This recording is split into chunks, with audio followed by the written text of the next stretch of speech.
What the US is telling the world about the Chinese balloon as it now moves into UAP territory. Our last view of the green comet, rocket launchers could be punching a new hole in the ozone, and the James Webb Space Telescope stumbles upon an asteroid. From Trekzone's virtual studio to the world, with early access and behind the scenes for members, this is Trekzone's Talkin' Science. This is the Bite-Sized Podcast, catching you up on the latest science and space headlines. Since it's now been confirmed to have moved into unidentified aerial phenomena territory, let's talk about the Chinese spy balloon. The US military has confirmed that 3 similar Chinese balloons had intruded into its airspace during Trump's presidency during 2017 to 2021. But they didn't make the news. In fact, they likely didn't even make it up the chain of command, at least not right away. The New York Times reports that while the incursions initially went unnoticed, growing attention was paid, likely following the formation of a Pentagon task force in mid-2021 who are charged with detecting, analysing and cataloguing UAPs, as we reported on Talkin' Science at the time. US defence officials say that the All-Domain Anomaly Resolution Office, formed last year, further enhances detection of UAPs, with the majority being balloons or balloon-like entities. Now, while China maintains this latest balloon was civilian and off course monitoring the weather, the US isn't buying it. Comet C 2022 E3 ZTF is a small, dirty snowball discovered in March last year by the automated Zwicky Transient Facility. It was found inside Jupiter's orbit and has since crept ever closer to planet Earth. It's defined as a long-period comet, meaning it's positioned in an extremely elongated orbit around the Sun. Originating in the Oort cloud, it's been essentially held in cold storage until something nudged it inwards.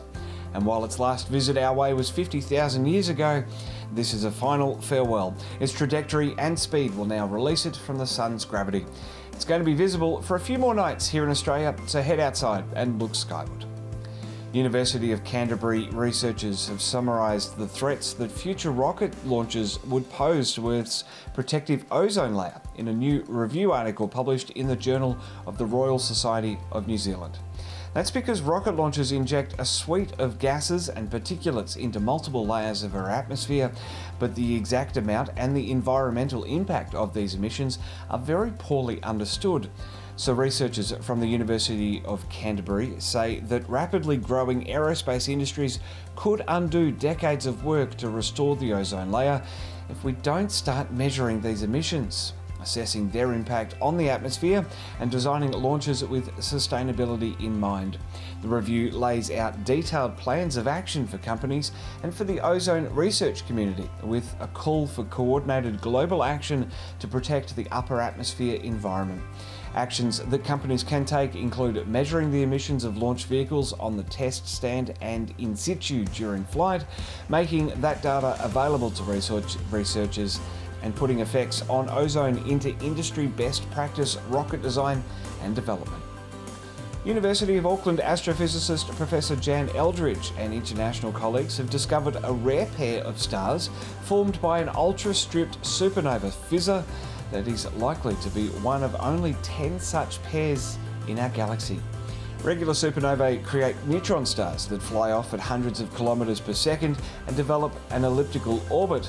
The two stars will eventually then create a kilonova as they collide and explode, releasing gold and other heavy elements. But that didn't happen in this case, with the gravitational pull of the neighbouring star stealing most of the mass of the exploding star, leading to a weaker explosion called an ultra-stripped supernova. A machine learning method that sifts through telescope data could help detect radio signals, most likely to be alien, according to Australian and international researchers. The team used the method to search through more than 480 hours of data from the Robert C. Baird Green Bank telescope, a process usually made extremely time-consuming due to interference caused by human technology. The researchers from the University of Southern Queensland, the International Centre for Radio Astronomy Research, and Curtin University in Perth say say the method produced 20,515 signals of interest for them to sift through, which is more than 100 times less than previous analyses of the same data had come up with.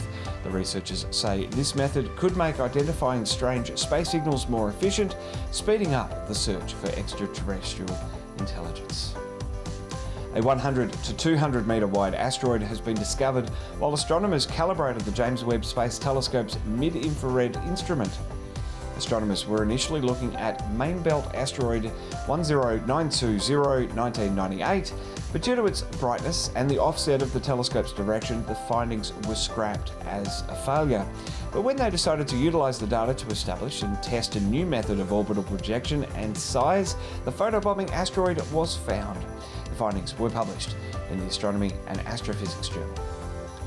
And lastly this week, SpaceX's Falcon has launched a large commercial communications satellite into orbit and landed back on the drone ship. Just read the instructions. The Amazonas Nexus satellite was joined by SES-22, the Hakuto R lunar lander for iSpace, and 3 batches of Starlink satellites in a very productive launch. Nexus will spend most of this year increasing its orbit to achieve a geostationary position to provide coverage of the entire American continent, focusing on remote areas. Members get perks. Click join under every Trekzone video to sign up and get early access and behind the scenes for less than a cup of coffee a month. For podcast listeners, jump onto the trek.zone/support. New membership tiers are actually available now as well. Support Trekzone's next Star Trek fan film for a little bit more than a cup of coffee a month. Clicking thanks under Trekzone's videos enables a one-time contribution, while heading to the trek.zone/PayPal is the most direct route into this podcast budget. Nothing fancy, just my pure dedication to the network for a decade and the website for 2 decades. Do any of them today and have my eternal gratitude, or simply continue watching, liking and subscribing. That works too. I'm Matt Mellor for Trekzone. I'll see you in the comments. Let's talk about the Chinese spy balloon.